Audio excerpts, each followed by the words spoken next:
Anụ m otu nwanne anyị nwoke akpọ m na fon. O si ala bekee kpọọ m, ya wee kọwara m akụkọ ụwa ya, kọwara m ote o si baiga na ihe ọ nọ n'ime ya taa. Ya sị m na nne na nna ya mụrụ ha dị atọ, ụmụ nwaanyị abụọ, ya nwawo the only son. Na ya nọ only 2 years mgbe mama ya nwụrụ, ya amaghị onye mma ya wụ. N'ihi nna ya hụrụ nne ha n'anya, o kwe ha alụ nwaanyị ọzọ, ya dị broken, dịka a part of him osokwuronwu. Ụmụnne nna ya na-agwa mpa ya lụọ ọnụ nwaanyị ọzọ, lụọ ọnụ nwaanyị ọzọ. O kwe ha lụọ. Mgbe the pressure bịa dị too much, papa ya bịa lụzie nwaanyị ọzọ. Na their step mother, o tritiri ha badly, ọ kpara ha agwa ọjọọ. Ya bịa gaa mụọ ọrụ, mụtacha ọrụ, bịa gaa African country, Shin African country, baiga Europe. Ebe ahụ ka ya nọzi, Chukwu na-aza ya ekpere, ụzọ ya emepe, ebido nwetawa ego. Send waziere nwanne ya nwaanyị, ada nne ya, ka o nwee ike na-esekọrọ ya, azụ ya ma ihe ndị property ma enwe nke ya chọrọ ịrụ, ma ala ma gịnị ka ya chọrọ ịrụ, ka o nwee ike nyere ya aka. Asị nwanne mmadụ ya ma na ya mere very big mistake. Nwanne ya nwaanyị bịa were ya termite. Na ya spendgidere ego na the first project ya chọrọ ime that time ịrụchapụ ụlọ papa ya bidoro ịrụ. Na nwanne ya nwaanyị nagidere ya ego, ya na-ajụ sị ọ ihe a kpatara papa ya arụchahụ ụlọ a. Mgbe ihe a bịara dị too much, ya bịa noti hụ na ihe nwanne egbughị egbu ogbugbo. Ya kọntaktị ya cousin brother ya, si ya biko were ihe niile nyefee n'aka ka e yuzuwezi onye nke ahụ. One way or the other, ya na nwanne ya nwaanyị team kwe up, ha na-amị ya ọchọ megide ya. Ihe a emegide dagide ruo mgbe o ruo na 2017, ya chọrọ ịlụ nwaanyị. The lady ya na ya bụ na relationship, genotype ha match ha. N'ihi ya ọ dabara. Uncle ya, nwanne nna ya, recommend ya a particular girl, si ya na enwere nwa ya hotere ya ga-alike ka ọ lụọ. One of his cousins agwa ya that na ya trọskwala uncle ya ahụ na that lady o hotegere, na ya lụrụ onye ahụ uncle ya hotegere ya. Ọ ka na-eme na ya hụzi the girl, like ya the girl, like ya wee shinu ala ya nwee ịnabata mmadụ, mmụọ ya nabata this girl, the girl anabatakwana ya. Ya gwa cousin ya sị ka enye godi a trial, ya na this girl ebido emewe bagị mara ọnwa ha. Shikwa ebe ahụ na communicate, shikwa ebe ahụ ya na this girl na-akpa, nọrọ dị very active na communication. Ruzie mgbe o ruru, parents the girl marakwana ya ji ịhụnanya na ụdị ọ pụrụ iche. Ya werezie opportunity ahụ, n'ihi na ụdị ka ịhụnanya nne na nna this girl jiri ya hụbe ya mbụ kemgbe nne na nna jiri mụ ya. Ya sị chai, werezie ha mere ihe niile, napụtazie cousin ya nọntara ma nwanne ya nwaanyị ka ha ji other project ha ji nara jụọ ha na were kpa nwanne this lady n'aka na papa ya. Ha nwa na-ama na ejiri ya na ha mere ọfụma, enwe ihe wee dị sincere, na ha mere way too better than ihe nwanne ka otu nne ka ya mere. Ya dịcha happy, na-eyuzo ha send ego, ihe nwe ihe ha chọrọ ime sendara ha ego, ha na-enye audit, ha ga-enye akaụntụ, enye akaụntụ ya edo anya, obiọma kpacha ya. Ya were ịhụnanya ụta ha si nabata na ịhụnanya ha na-were eji nwa ha nwaanyị emere ya ihe niile, bata ebe ahụ buru problem ha, buru the family, ya wụọ light na ihe batara na the family. Ọ ya ka ya nọ ruo mgbe ya ga-eji alọta, ka ya bịa kwụọ n'ụgwọ isi nwatakịrị nwaanyị lụọ ya. Agwa ya echenjiwe, karata ya echenji ebe ọ pụrụ iche. Ya dị confused, nọrọ nga aga consult pastọ ya, si ya na-ekwelekwe nwatakịrị ya chọrọ ịlụ,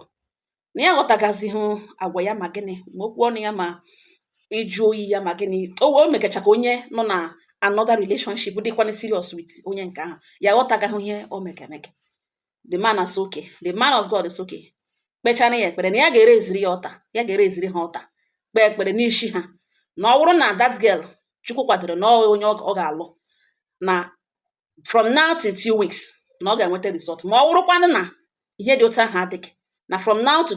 before 2 weeks na ọ ga-ahụ everything ga-apụta clear. The man ekpecha ekpere na orudughị 2 weeks ahụ, after the prayer nwoke akpechara ha ekpere, only 2 weeks boy, nwụkwana a month to their wedding, this lady back out na ya naghị alụgazi. Iwe wee ya, and by then ya abatala na Nigeria, na hotel room ebe ya kwụrụ ụgwọ, ma mmadụ girl, ma nwanne ya nwaanyị younger sister ya, ma nwanne ke ya, ha niile na-abịakwute na the hotel room ebe a na-atọ elulo. Egwugo gịnị na-eme ka ama the way forward. A na-akọwa that na the girl ya kwesịrị ịlụ kwesịrị nọ na that room, kwesịrị nọ that day, kwesịrị iso bịa dubata ma gịnị. A na-asịzi ya na-akọzi akụkọ to ije ya shiri ga, na hotel otu o shiri mịgharịa miga na another room something like that. Anọzi n'elu ya mmadụ ga-ele nyewezie ya allegation that na ya ma ebe nwa ya nọ na nke a na ya just na-achọ ihe ya ga-ejide aka na ya ga-alụzi nwa ya ewe iwe bad the woman si repeat kwuru onwe na nke ihe o mean bụ ya nọ na Germany mara ihe nwa ya ebe nwa ya nọ na Nigeria na nwa ya da ya nwa ya o kwesịrị ịma ebe ọ nọ na ebe ahụ ka ya nọ mara ihe nwa ya nọ na Nigeria emega na ebe ọ nọ na ihe akwa mbata ya kwa ha bịara wee ya na hotel room ebe akwa ya ọ ebe ahụ ka ya nọ mara ebe nwa ya nọ na ngwa ha chize na hotel room apụ na ha pụwazie ka obi hapụ ịgba ya njọrọ obi ya adịghị happy so na ọ na ha agaghị apụ na ya pụọra ha anya ọbụla na-elegharịzi anya ekoro akpa shi na room ahụ pụọ. Younger sister this lady ya chọrọ ile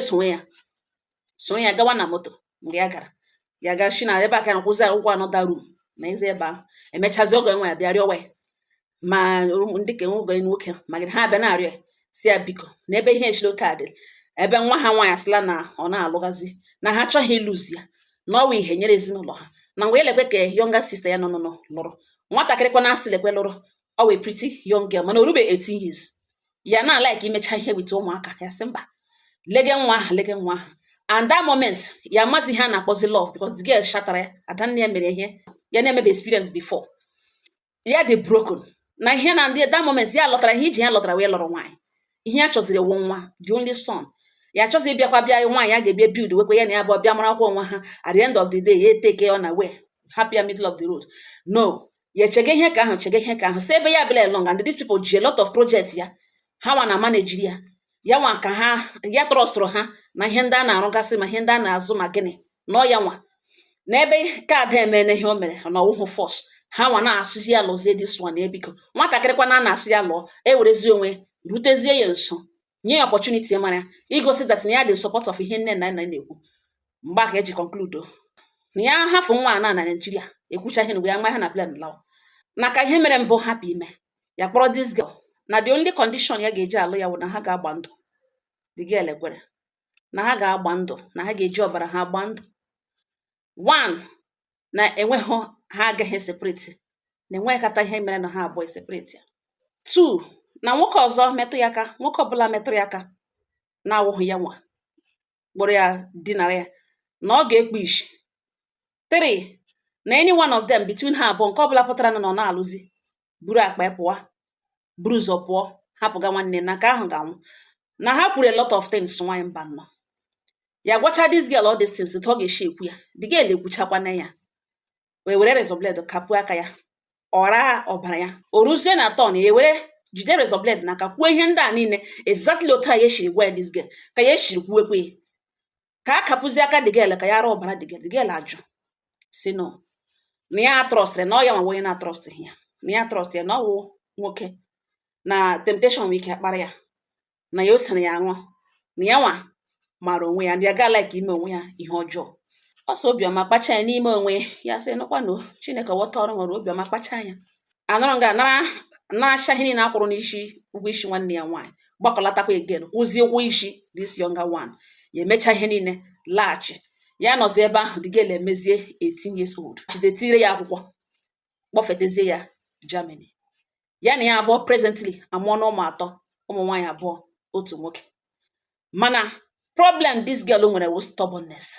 na ọ dị isi ike nke ya dị too much ọ dị isi ike too much ya na-amanage ese nwa onye dị perfect ebe ya onwe dị isi ike ya onwe kwene ya dịkwa ahụ perfect ya na-ewe iwe ọkụ mana iwe ọkụ ya naghị last ruo otu ụbọchị ya gaa ọrụ lọta very late na ọrụ ahụ ya rụrụ extra hours ka emete up lọta late ụmụaka na-ebe ebe ya gwa ese ụmụaka agụrụ na agụkwanụ ha nwunye ya jụọ ese aka ọgbajisiri na ọ na-enyere ha nri ya elekiri ya small argument ha nwere n'ihi na ike gwụrụ ya jos ga doro ala ọ na-abụrụ ya na ya nọzi n'ọrụ ahụ ndị kpọteziri ya n'ụra na ọ police officers ya jụọ ha sọ gịnị ka ha mega na bedroom ya onye kpọrọ ha sọ nwunye ya pụta after ya tichara okwu lechaa enweghị evidence of violence n'ihi na ya na-akpa ya enweghị evidence of this okwu ahụ enweghị hold water ka eshi ahụ ala nwunye ya bịa gwawazie ya dat na ihe ejiri kpọ ha na ya achọghị help na ya chọrọ ịkwapụ ka ya ga nọrọ ndị gọọmenti ya elewe nwunye selebe ike gịnị butekwara nka nwunye ya kọrọ gbago elu ọkọrọ gbago ala na nwaanyị mba nnọọ na enwere uncle ya one of his uncles nyere ya aka mgbe ihe na-ara ya ahụ uncle ya nwekwara na nwa nwaanyị obere nwa ya na ịmagono nwatakịrị nna ya nyere ya aka na nwa ahụ dịka ya dị ọdụdụ ka ya wụ godfather nwa ahụ. Na ha bikwa na Abuja mgbe ụfọdụ ya lọta na ya na-aga lete na ọwa nkụl ya blood ya nwa nkụl ya obere nwa na-ekwukwe n'okwu ya very small girl ka nwunye ya gwakwara nwunye ya gbasara this girl ka nwunye twist na ọwa ashị na that girl nwa akpọtara ka ya lụọ na that girl nwa kpọtagara ka ya lụọ ya sị nụkwa na onye na-agbatara nkụl ya kpajigo nwa ya ka ọ lụọ that's the same blood na ọhịa ahụ ọwụ ajọ ihe nwaanyị achọghị ịnọ egwu efile na ọwụ egbe ọnụ ka ọ gbaga ya gaa na lọta na Nigeria bịa mee ihe ya chọrọ ime check properties check some things ya nidere ịzụ nlọta na alọghachita back to Germany ya hụ na nwunye ebuola ibu ya kpọrọ ụmụ ya gakwuru gọọmenti ngawo maka ha isiekwu n'eluta ya kpọọ nwunye seleb ọnụ na gịnị ka ọ na-ebe ahụ emege na oye treat gị bad enwere ihe ọjọọ ya mere na gịnị chụga ya nwunye ya akọrọ gbaga elu ọkọrọ gbaga ala ya chetara nwunye so chetakwa na ya na ya abụọ ọ gbara ndụ nwunye ya sacha ọcha na ọwa show na nweghị ihe ahụ ga-arụ na ya emitele pastọ na pastọ ya gwere that as long as ya wawo nke nwoke esoghị ya gbaa ya ndụ ra ọbara ya nweghị any effect na ọ dị one sided na ọ gaghị arụ ọrụ ike akwụrụ ọtọ gwe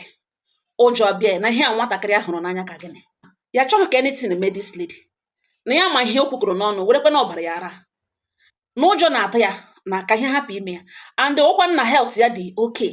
na onweghị that strong health na kemgbe eji ele ụta ka ya na wig ego na otebe aka ka mechara operation ọnụ n'ụlọ ya na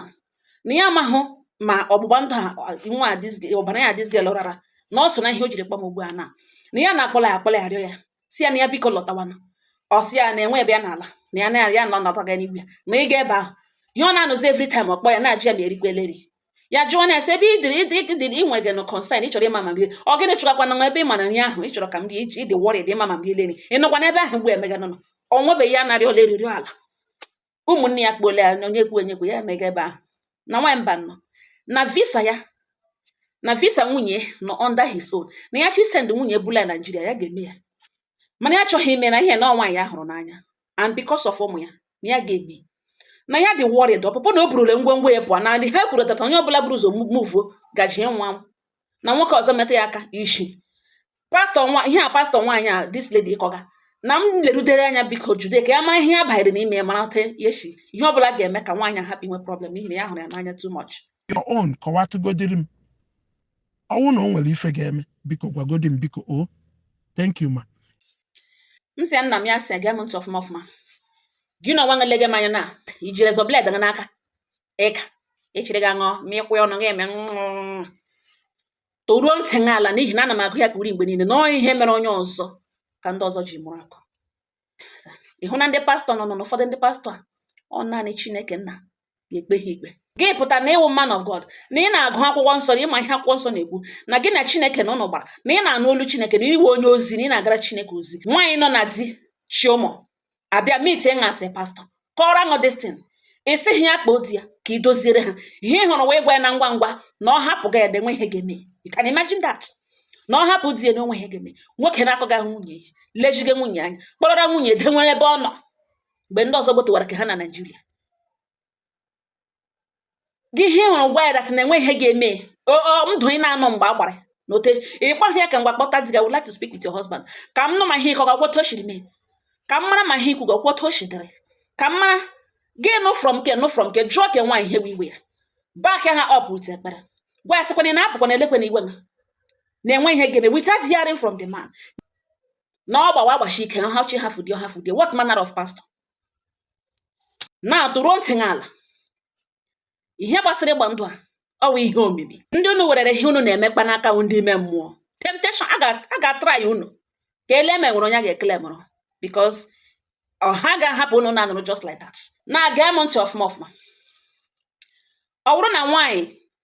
kpawa agwa in a certain way ikekwe enwe ihe nụ n'ekiti ya na die so nwaanyị dị otu a na ọ ga-aṅụrụ ya iyi onye asị ga-aṅụ iyi na ọ nwunye ya akpọrọ nwaanyị agawa ya n'ihu agbara in order to prove her innocence ya kweta na ya ga-aṅụ iyi ya agawa n'ihu agbara ahụ agwa ihe ndị ọ ga-ekwu ya ekwucha ya aṅụ iyi enwe ihe biri ṅụrụ ihe ọbụla ebiri rata ọnụ ya ewere ṅụ iyi in order to seal that oath that date ahụ ọ ṅụrụ iyi ahụ before ọ bido ịrụ ọrụ bido search bido ibu mkpamkpa ọ gaghị mindzi ọ gaghị ajụ ma di nwaanyị a o sokwere ṅụọ dị iyi no ihe nwaanyị a gara n'ihu a gbara ga ekwu okwu kwuchie okwu silie ya wit ihe asị ya mere iyi ka ọ gara ka ṅụọ now Chineke sị na ya kere nwoke in his own image. A man is a deity of his own kind. Nwaanyị akwụrụ ṅụ n'ihu kwe ṅụ nkwa ihe ọ ga-emere ṅụ na ihe ụtọ ga-esi ebi ndụ ya kwechaa ṅụ nkwa niile gụ maka ekwere ndị nkwa niile ya ewere ezi ọbara ṅụra ọga you are a deity your wife swore before you. Ekwekwala mmadụ ọbụla ghọrọ ịṅụ ka m gwazie enyi ihe ị ga-eme biko iji m Chineke na bi n'eluigwe ya ṅụ. The reason nwaanyị ṅụ ji nwebeghị any problem because ịtabere ya kakarịrị ibilite iwere ya iwe ọnụ mesuo m n'obi ya afọ na o burula akpa pụọ gị kpa akakara automatically ọbara agha ahụ o jiri ṅụọ iyi n'ihu activate ngwa ngwa ya ebido nwe ihe mgbe ya ebido ihe ọ ka jigidogodi save na awụ ị ka na-achọkwa ya to come back ị ka na-arịọ ya to come back you want her to come back you have not started feeling that pain ọ naanị iwe obi ịta akakarịrị automatically you have activated that oath that woman swere biko na ọ bịara n'ihu ngwa ihe ọ ga-eme mechaa were ọbara ṅụra kwa nkwa na ọ ga-eme ya she has to keep to it or you set her free ọ na ọsọ na ọcha ha ọ na-alụzi gị esi ngwa bịa ya ekwucha ihe ọ na-ya ọkwucha gị ekwucha na ya ekwere nkwado ote mere ihe ote kwe nkwa niile ote kwe nkwa niile ote mana ugbu a ya ga-emezulizie na ya bịara ịgwa na ya ga-emezuli ihe niile nkwa niile ya kwere na ya ga-emezilizie okwekwe ekwucha gị so okay I set you free gị kara ha kwa ọbara nye esi ewere si ile iset ya free that is the only way ọ ga agacha ya no problem mana as long as ihe ọsọ pastọ ya kọgara ya nwa ka aka na anwa aka na-epushu ya eji ya na-epushu gị the spirit akọrọla ya ọ mara ihe ọ na-eme because ịkpatala ego before gị lụọ ya ọwụ na ịkpọrọ egwe gị ha kpọgote Germany ị bịara ịghọrọ ya ị ga akpọgote ebe nọ ọ na-amakwala n'ụmụ atọ now ịrụgọ ọrụ is not like enweghị iji ego ya eme ifu na ego ị kpatara ọ nne na nna ya na ụmụnne ya control gere gị money ị naghị akụ ya ihe unu bi n'obi ọma ajụjụ ọzọ ewe wụrụ ebe ahụ ọ nọkwanụ mkpụrụ obi ya to ebe na-eme ya jọ ma erikwela eri ị ga-ajụzi onwe nsị elu ụdịka osi ọ gbara ihe ahụ iji gosi na that lady ama ihe ọ na-eme temptation hit gị hard a chọrọ ka o mee that mistake ka ọ kwa aṅụ n'ụdị ọ ga-akwa gị inwe ike taa akakarịrị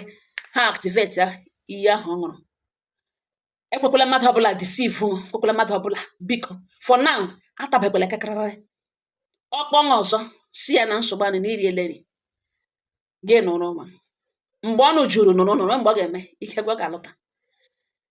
mana any day were iwe na o mejọọla na ihe gị na ya nkwa niile o kwere na o mejọọla gị iwe ta akakarịrị na ebe ọ gawala ọ gakwuru na gọọmenti this and that na o chile n'ụlọ ọ pụọ bido lament wa hello automatically ihe ahụ ọ ṅụrụ that blood otu ahụ ga-activate ịdị ka ihu agbara you have not felt what she did ị ka chọrọ ya ọhịa ọ ka ji dị freely na-aga ebe ọ nọ na biko ka hold ya nụrụgodu di ya anakwa ele anya the blood ka o ji silie nkwa o kwere gị now it's not like ị fọsụrụ ya gị onwe m chọkwara ime ya asị mba ya nwa asị mba and the mmadụ agakwana ha jụ ihe kpatara iji mee ihe mere because gị onwe m then you were young the only son and ị lọtara ịlụ nwaanyị and a lot of things betrayal from nwanne ya you wanted to be sure you suggested it ya ekwere and ị chọrọ ka ime onye nwa stop m halfway jizi aka ya mee wite obi ụcha ya nobody forced her kwe m nkwa na ya agakwuru nwoke ọzọ na ya agaghị hapụ na marriage na ọ ga-anọ n'ime na nwoke ọzọ ga-emeta ya ka ekwucha ihe niile were ọbara n'ụra because ihe niile unu mere ọ dị unu mere peacefully ihe mere n'ime agreement ekwuru conclude ya pịa ya ọnụ were ọbara silie ya agbara anaghị egbu na ọ ga mere onye eso ha nwe iyi once ị kwụrụ ebe ahụ ị kwetere na nna nna ga-abịa nwe iyi ihe ọ bụla ị ṅụrụ nwe ihe o ji aga gụnwa na ihu agbara o jiri nwe iyi ọ ṅụrụ iyi o ji ọbara nwe iyi kwe ṅụ nkwa ọ violate ya ọ ga ala ya mana biko nyere ya aka ọma ihe ọ na-eme ọ temptation a na-efolo ihe gbasara this blood oath ndị mmadụ anaghị anụ ka emene 4 cases na-abịa tumi gbasara ihe gbasara blood oath a aga na otu esi aga m abịa nga bịa kọwa atụkwụ ihe omimi nọ n'ime ya ụmụnne anyị na-ama ụmụnne m ọhịa m gwara enwekwa ihe ọnụ ga-atụkwasị ọnụ tụkwasị ịnụ ngalugbu ene were ihe mere onye ọzọ mụrụ akụ ọ nga ọha na m n'ọnụ udo dịrị ọnụ